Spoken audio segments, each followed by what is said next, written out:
আজকের গল্প প্রকৃতি রসিকের রসিক প্রকৃতি।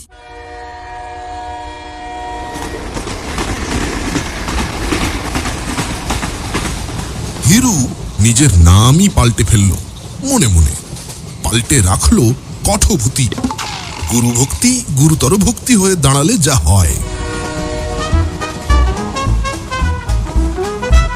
গোমো প্যাসেঞ্জারের ইন্টার ক্লাসে দুজন মোটে যাত্রী, একজন আধা বয়সী, অপরজনের বয়স 22 থেকে 42-এর মধ্যে, যা কিছু আন্দাজ করে নেওয়া যায়।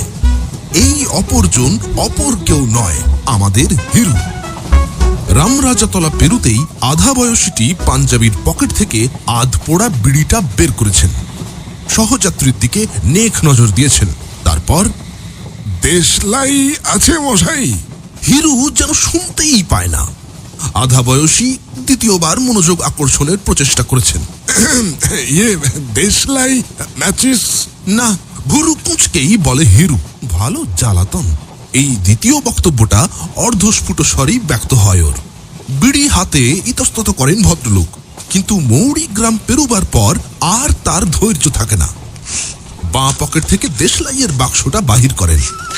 এতক্ষণ পরে অগত্যা অত্যন্ত দুঃখের সহিত একটা কাঠি তাকে বরবাদ করতে হয়। দুনিয়ার যা গতিক, বাজে খরচ এড়াবার জোকি সামান্য একটা দেশলাইয়ের কাঠি দিয়ে সাহায্য করবে এমন কেউ কি আছে কোনোখানে? দেশের কোথাও নেই। পরের বাড়া ভাতে কাঠি দেওয়ার লোক আছে, কিন্তু পরের বার করা বিড়িতে কাঠি দিয়ে উপকার করবে এমন মতিগতি কি আছে কারোর এই স্বার্থপ্রবণ সংসারে? দুজনেরই দৃষ্টি জানালার বাইরে। অনেকক্ষণ থেকেই দেখতে দেখতে অকস্মাৎ উচ্ছ্বসিত হয়ে ওঠেন আধা বয়সী।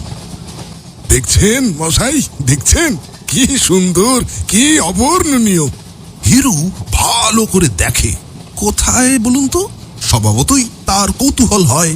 কেন, ওই মাঠেই তো, ওই মাঠে ধারে দেখুন না, আমার শরীরে রোমাঞ্চ হচ্ছে।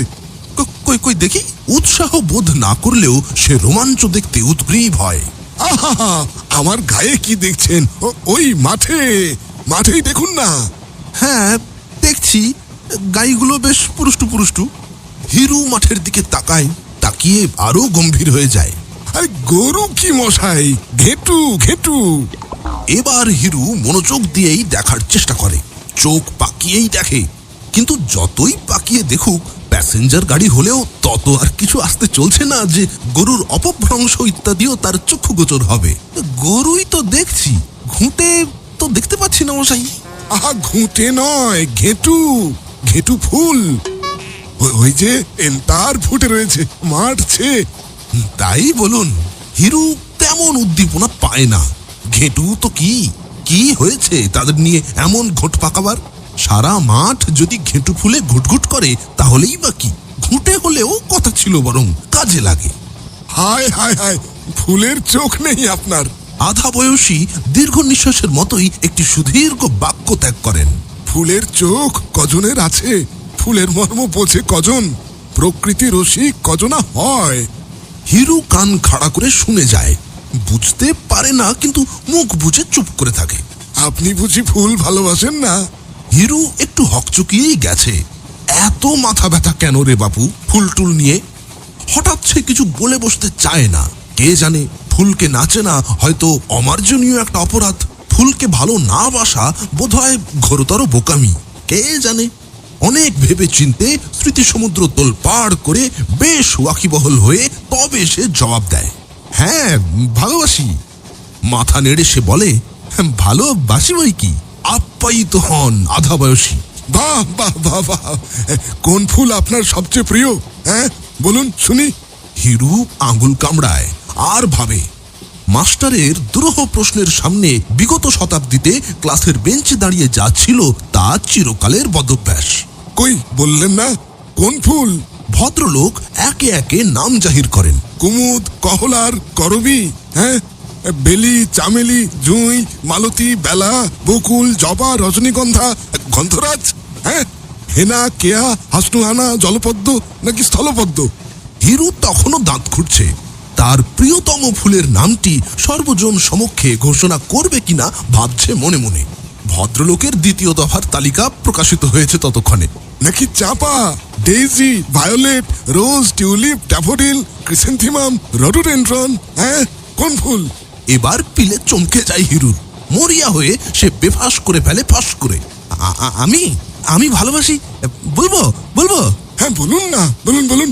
আমি ভালোবাসি ওই কুমড়োর ফুল, বেসনে ভেজে কেমন বড়া করেন না, খেতে বেশ। বড়াই করার মতোই ভালোবাসা, কিন্তু তারই আঘাতে যেন বজ্রখাত, বিনা মেঘেই মাথার উপর, সামলে উঠতে সময় লাগে ফুল দরদির। ততক্ষণে আদুল ছাড়িয়েছে গাড়ি। ভাবতে ভাবতে চলেছেন ভদ্রলোক। প্রকৃতির প্রতি প্রেমই প্রকৃত প্রেম। সেই রসের রসিক কি করে করে নেবেন এই আনাড়িকেও? এই নেহাত কুমড়ো কাতরকে তার স্বধর্মে দীক্ষিত করা কি সহজ হবে? এই কুমড়ো পটাশকে নিয়ে করবেন তিনি এই মহৎ দুশ্চেষ্টা? অবশেষে বহুত বিবিধ চিন্তার পর প্রকৃতি প্রেমের প্রথম ভাগ তিনি খুলে ধরেন। ওই যে দূরে দেখতে পাচ্ছেন? কি দেখছেন? ভালো করে পর্যবেক্ষণ করে হিরু। ঘেটু কই? ঘেটু তো আর দেখছি না। আহা, ঘেটু কেন গো? গাছপালা, গাছপালা দেখছেন না? দেখবো কি, পালাই যে। রেলগাড়িতে বসে কি দেখবার জো আছে মশাই? অক্ষর পরিচয়ের গোড়াতেই বাধা। বৃক্ষ বিশারদ একটু বিচলিতই হন। এখন গাড়ি ছুটছে কিনা তাই গাড়ির তাড়ায় পালাচ্ছে অমন করে। নইলে ওরা পালায় না, দাঁড়িয়ে থাকে ঠায়, নড়ে না ছড়ে না পর্যন্ত। মানুষের চেয়ে প্রকৃতিকে ভালোবাসার ওই তো সুবিধে, ওইখানেই তো। মানুষ পালিয়ে যায়, প্রকৃতি পালায় না, তাড়া করলেও না। হিরু বলে, আচ্ছা, মানুষকে আমরা ভালোবাসি কেন? শিক্ষা এগিয়ে চলে দ্রুত গতিতে, গাড়ির সঙ্গে তাল রেখে। হাত পা আছে বলেই তো।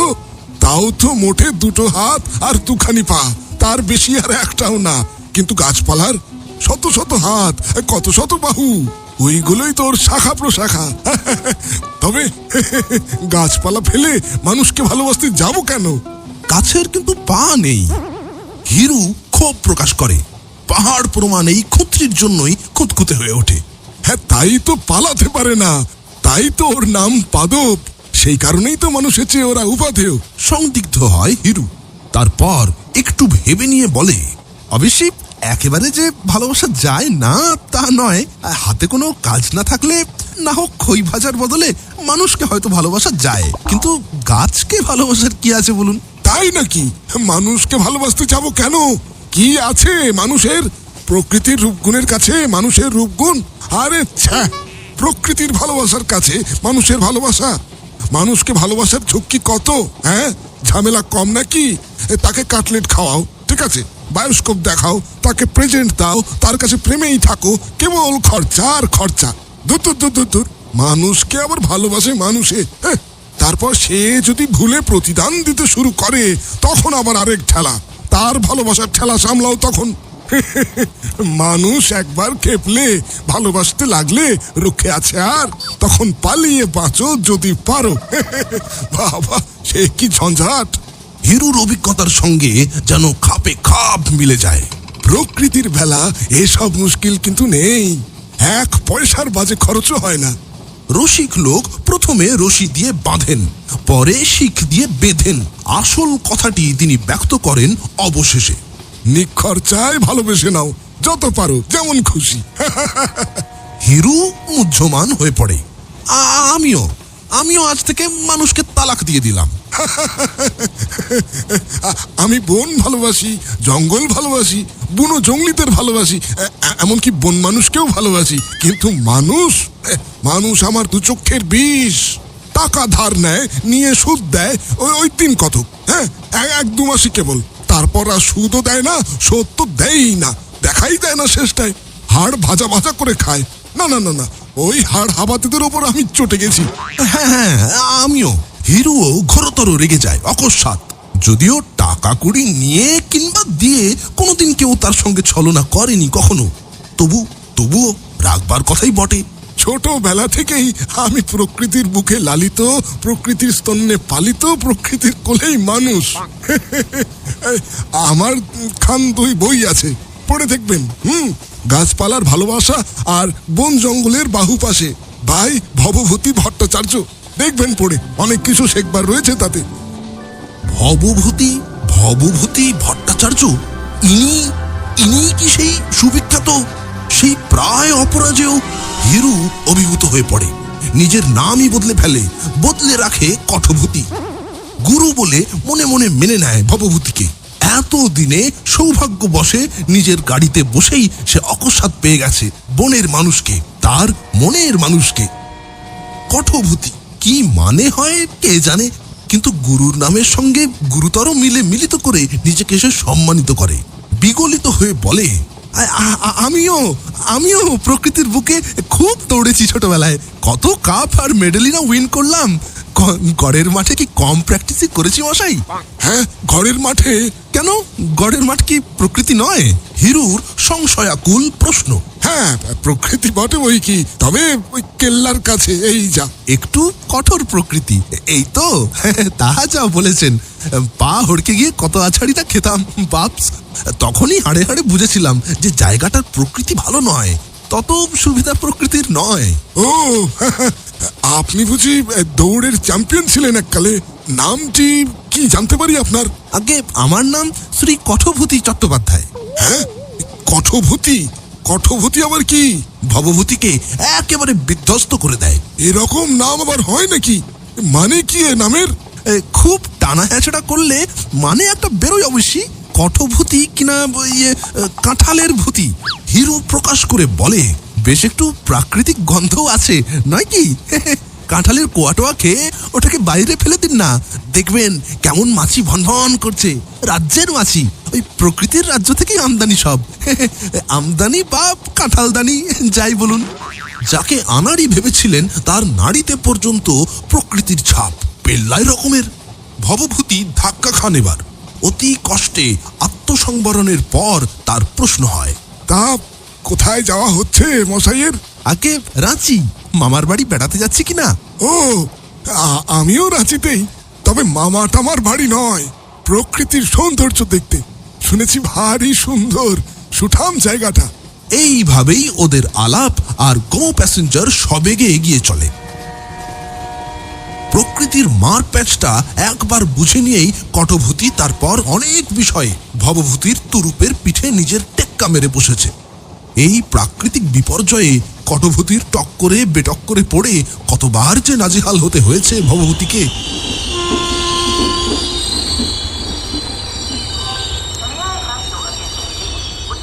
পরদিন প্রাতঃকালে মুড়ি জংশন, গাড়ি অদল বদলের জায়গা। ভবভূতি ও কঠভূতি দুজনেই নেমে পড়েন। ওপারের ছোট লাইনে রাঁচির গাড়ি অপেক্ষা করছিল। নেমেই এদিক ওদিক কি যেন খোঁজাখুঁজি করছেন ভবভূতি। কোথায় যে আছে কে জানে। কি? ও, প্রাকৃতিক সৌন্দর্য, প্রকৃতিকে খুঁজছেন? গুরু দক্ষিণা দানে উদ্গ্রীব কঠভূতি। কেন, ওই যে সামনে, ওই যে পিছনে, ওই ওপরে, আশেপাশে চারিদিকেই তো নেই কোথায়। ওই দেখুন, ওধারে পাহাড়, এধারে রাঙামাটির পথ, আর ওই দূরে ঘনায়মান ঘনীভূত অরণ্য। আরে থামুন মশাই। ভবভূতি বাধা দেন একটু বিরক্ত হয়েই। থামবো কেন? প্রকৃতির সামনে কেউ কখনো থামতে পারে? এমন হৃদয়াবেগ থামানো যায় কখনো? ওই দূরে দিগ্বলয় রেখা, সুনীল আকাশের গায়ে ভাঙা মেঘের ভাঙা মেঘের কারচুপি। কিন্তু ওই কারচুপি ভেঙে শিশু সূর্যের পা টিপে টিপে বেরিয়ে পড়তে কতক্ষণ? প্রকৃতির শিশুকে কি লুকিয়ে রাখা যায়? রাখতে পারে, ঢাকতে পারে, হ্যাঁ, রুখতে পারে কি কেউ? আর সূর্য তো প্রকৃতিরই শিশু নয় কি? সন্দেহজনক জিজ্ঞাসু দৃষ্টিতে তাকায় কঠভূতি। প্রকৃতির নগ্ন শিশু। কি বলছেন মশাই? আপনি যে কঠভূতির প্রতি কঠোর হতে হয় তাকে। আপনি যে আমাকেও ডিঙিয়ে যাচ্ছেন এক লাফে। চোখ আমাদেরও আছে মশাই। আমি খুঁজছি কোথায় মুড়ি পাওয়া যায়, আর উনি লাগিয়েছেন প্রকৃতির ব্যাখ্যানা। মুড়ি কেন? মুড়ি এখানে মেলে নাকি? বাহ, মুড়ি জংশন যে, মুড়ি থাকবে না? কাল সারা রাত তো পেটে কিল মেরেই কেটেছে। আরে মুড়ির দরকার কি? আমার সঙ্গে এক বাক্স খাবার আছে, লুচি, আলুর দম, সন্দেশ, কত কি, টিফিন ক্যারিয়ার ভর্তি একেবারে। বাহ বাহ বাহ বাহ, বলেননি এতক্ষণে কথা। ভবভূতি লুফে নেন কথাটা, লাফিয়ে ওঠেন ওনার কথার সঙ্গে। বেশ লোক তো আপনি। আসলে কাল রাত্রে আপনিও খাবার কোনো উচ্চবাচ্য করলেন না। আমি ভাবলাম প্রকৃতি প্রেমিকদের বুঝি খাবার লালসা থাকতে নেই, তাদের হয়তো একবেলা খেলেই হয়। হিরু আস্তে আস্তে বিশদ হয়। তাই আমিও আপনার দেখা দেখি খেলাম না। আর তা না খেয়েছেন, ভালো করেছেন। বলতে না বলতেই রাঁচির ছোট গাড়িতে উঠেই না আহারের বহর ছোটান ভবভূতি। টিফিন ক্যারিয়ারের 3 তালা একাই তিনি ফাঁক করেন। কঠভূতির তাল দেবার কেবল নিচের তালাটা অবশিষ্ট থাকে। পেট ঠান্ডা হবার পর প্রকৃতির সৌন্দর্য আবার পরিব্যক্ত হতে থাকে। রাঁচির গাড়ি চলেছে ঢিমে তেতালায়। দুধারেই শালবন, শাল দোশালার সমারোহ। উত্তুঙ্গ গাছগুলির দিকে তাকিয়ে ভবভূতির প্রকৃতি তুঙ্গি হয় আবার। কঠভূতি বাবু, দেখুন দেখুন, চেয়ে দেখুন। না চাইতেই ঢেলে দিচ্ছে। প্রকৃতির লীলা বলতে হয়তো একেই। আমি কেবল আশ্চর্য হয়ে এই ভাবি, যেখানে জনমানবের বসতি নেই সেইখানেই প্রকৃতি রানীর এমন অগাধ ঐশ্বর্য ছড়িয়ে রাখার কি মানে? কে দেখবে এত রূপ? বুঝবে কে? কঠভূতিও উত্তাল হয়ে ওঠে। কেন? বাঘ ভালুকে তাদের জন্যই তো এত চোখ আছে মশাই তাদের। তাদেরও বেশ ধারালো চোখ, মানুষের চাইতেও চোখা। প্রকৃতির মর্ম পশুতেই বোঝে, মানুষ কি বুঝবে বলুন? তা বটে, তা বটে। সখ্যেদে বলেন Bhavabhuti. Beauty and the beast বলে একটা বইতেই রয়েছে বটে, কিন্তু কথা তো তা নয়। কথা হচ্ছে যখন চাল সে ধরবে, চোখে ছানি পড়বে, ভালো করে দেখতে পাবো না। এই শাল গাছের সার, ওই দূরের পাহাড় আর আমার চোখে ধরা দেবে না। তখন আমি বাঁচবো কি করে? কি নিয়ে বাঁচবো আর কিসের জন্যই বা? এই কেবল ভাবি আমি। তার পরিত্যক্ত দীর্ঘ নিঃশ্বাসের সঙ্গে সঙ্গেই কঠভূতির ব্যবস্থাপত্র বেরিয়ে যায়। কেন আপনি আত্মহত্যা করবেন তখন? কি জন্যে বাঁচতে যাবেন? আর আত্মহত্যা? ভবভূতির প্রাকৃতিক পিত্ত জ্বলে ওঠে। আরে মরা কি এতই সহজ নাকি মশাই? তাহলে তো আর ভাবনা ছিল না। এমন আর শক্ত কি? টিকে না নিয়ে বসন্ত রোগীর মরা ফেলুন, কাঁঠাল খেয়ে কলেরা রোগীর সেবায় লেগে যান, তাহলেই আর দেখতে শুনতে হবে না। আত্মহত্যার পাপও ফসকাবে, অথচ বেশ সহজেই টেসে যেতে পারবেন। দেহ রক্ষার এই অবলীলাক্রম ঘুরিয়ে নাক দেখাবার এই ঘোরালো কায়দা একেবারেই ভালো লাগে না ভবভূতির। আত্মমেধের একটা রাজস্ব ব্যাপারে যেন তিনি পাশ কাটিয়ে কেটে পড়তে চান। না, কি দরকার? চালছে আর হবে না। এই বয়সে কি চালছে হবার ভয় আছে আমার? 60-এর পর কি চালছে হয় কারোর? পাগল। 60-এর বাচ্চাদের চালসেগ্রস্ত হবার অপূর্ব সুযোগ লাভের এমনই বা কি অসম্ভব ও অসঙ্গত রকমের বাধা আছে, এই নিয়ে দুজনের মধ্যে ঘোরতর উপক্রম বাদতেই শিলি স্টেশন প্রসঙ্গের মাঝখানে এসে পড়ে। মাঝে পড়ে বিরল দর্শনের সমস্যাকে বেমালুম চাপা দেয়। শিলি পেরুতেই ফের দীর্ঘকায় শালগাছের জনতা। দুধারে সেই দিগন্ত বিস্তারী বিশালতার দিকে তাকিয়ে আচম্বিতে উথলে ওঠেন ভবভূতি। কতক্ষণই বা এই অপরূপ রূপসুধা পান করতে পারবো? কি জোরেই যে ছুটছে গাড়িটা! এক্ষুনি সব পেরিয়ে যাবে, এড়িয়ে যাবে, হারিয়ে যাবে, ছাড়িয়ে যাবে, উড়িয়ে যাবে, ফুরিয়ে যাবে, চিরদিনের মতোই। দেব চেন টেনে গাড়ির শেকলের দিকে ভ্রুকুটি কুটিল ভ্রুক্ষেপ কঠভূতির। চেন কেন? চেন কেন? তাহলে এখনই থেমে যাবে গাড়িটা, এইখানেই থেমে এখানে দাঁড়িয়ে থাকবে খানিক। বাহ বাহ বাহ বাহ বাহ! আর 50 টাকা গুণগার দিতে হবে না? কঠভূতির উদ্ধত হস্তকে তিনি শশব্যস্তে বিনীত করে আনেন। কে টাকা দেবে কে শুনি? বসুন বসুন। ভবভূতির কথায় কঠভূতির খুবই ঘা লাগে। সে অবাক হয়ে যায়। বাস্তবিক ব্যাপারটা কেমন কেমন যেন ঠেকে তার কাছে। টাকার জরিপে যারা সুষমার পরিমাপ করে, জরিমানার ভয়ে হাত গুটিয়ে নেয়, কঠভূতি তাদের কখনো মাপ করতে পারে না। তাদের প্রতি কোনো সহানুভূতি নেই। রূপের রাজ্য হু হু শব্দে হটেই চলে।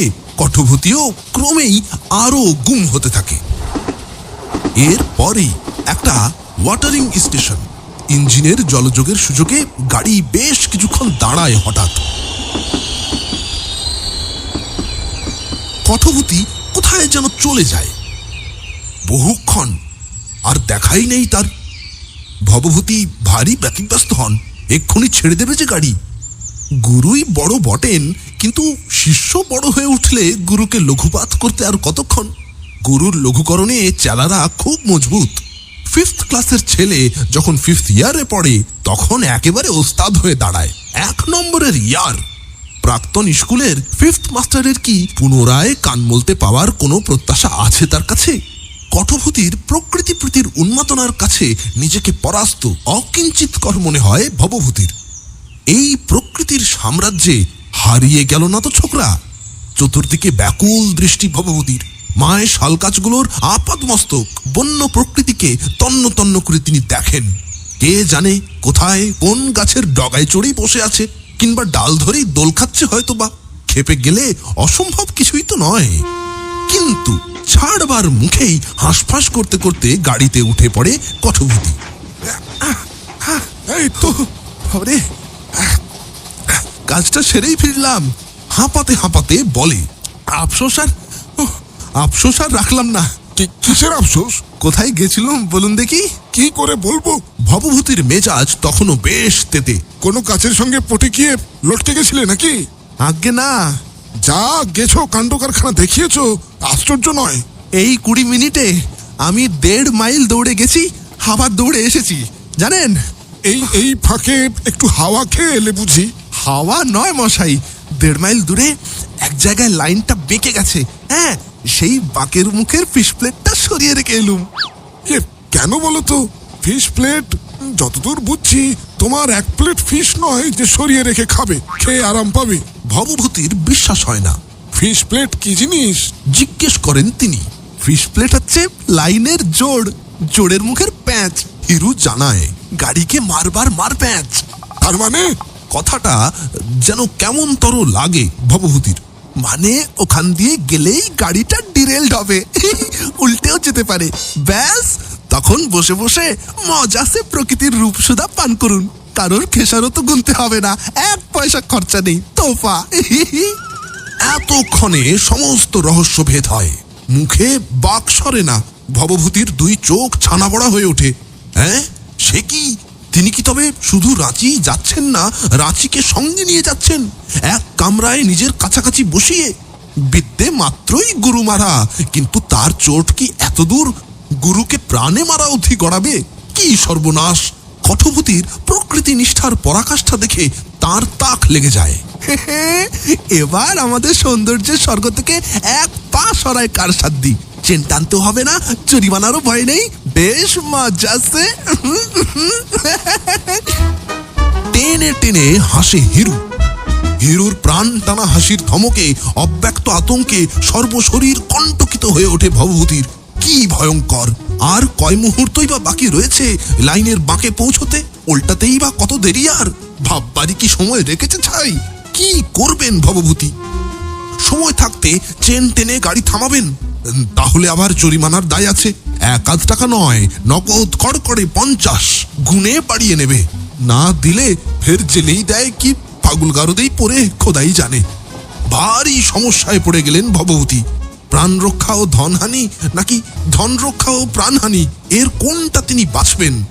গাড়ির এবং মুহূর্তের চাকা এগিয়ে চলেছে দ্রুত বেগে, কিন্তু তিনিও ভাবতে ভাবতে চলেছেন নিজের আবেগে।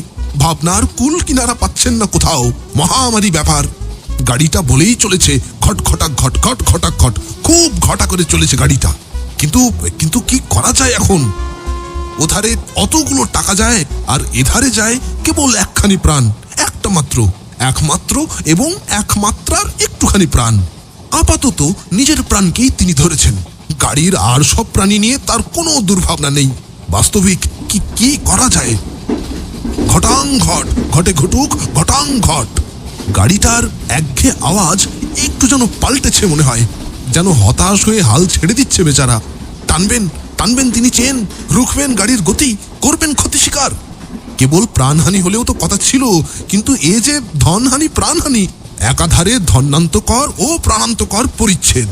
এহেন সমস্যার সম্মুখীন হয়ে একান্ত কাতর আমাদের ভবভূতি।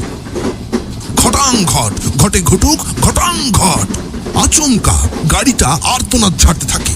ঘট ঘট, ঘটে ঘটাং, দুর্ঘটাং ঘটে ঘটুক, অর্থাৎ যা ঘটবার ঘটে গেল মাভই রেলগাড়ির ভাষা।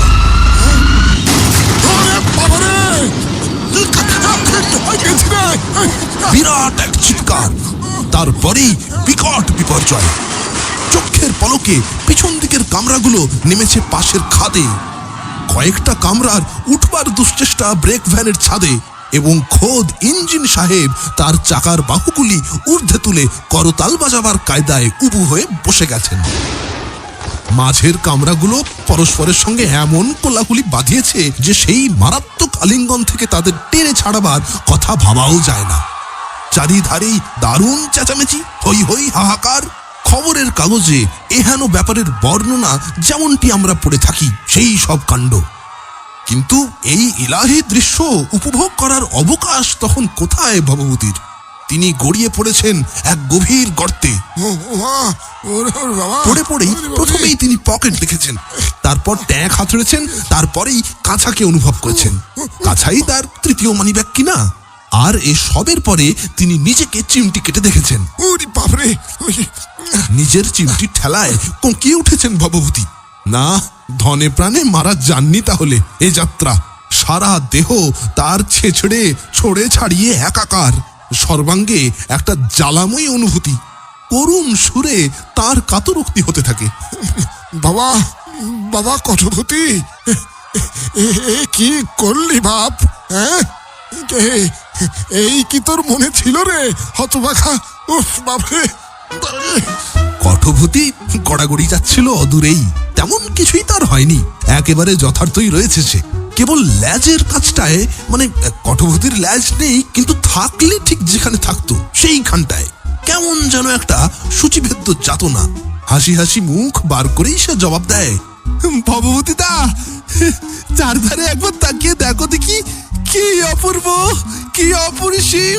আহা, কি খাসা গো, কি খাসা গো!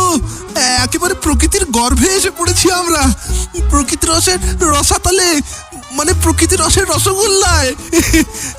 এখন খুব মজাছে, আরাম করে মশগুল হয়ে। সেই প্রাণ কাড়া টানা টানা হাসি তার। ভবভূতি রোষ কষায়িত নেত্রে তাকিয়ে থাকেন।